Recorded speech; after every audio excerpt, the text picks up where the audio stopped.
If you care about funding for affordable housing development in California, you should know about Prop 5 on the November ballot. In our last video, we talked about how bonds work and how they're used by our state and our local governments to fund important infrastructure projects. Currently, the California state constitution requires that local general obligation bond measures and special taxes require a 2/3 supermajority vote, or 67% of voter approval, in order to pass. Whereas state bonds, such as Prop 2 and Prop 4 on your November ballot, only require a simple majority to pass. Now, Prop 5 on your California general election ballot would lower that supermajority requirement to 55% for local bond measures that would specifically fund affordable housing and public infrastructure projects. If passed, this new 55% voter requirement would apply to all future local bond measures and to any relevant local bond measures on the ballot this November. Prop 5 would also require annual independent audits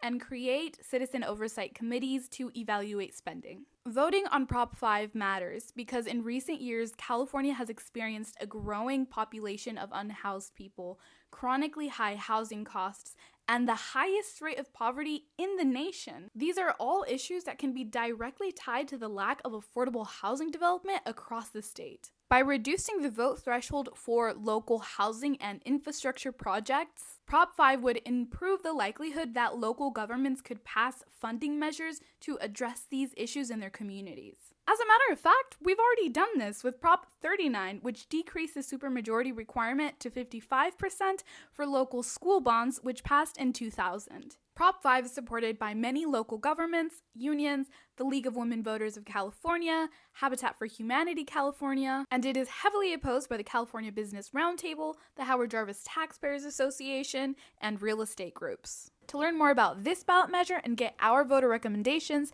check out our Courage Voter Guide. Up next, we're covering Prop 6, ending forced prison labor.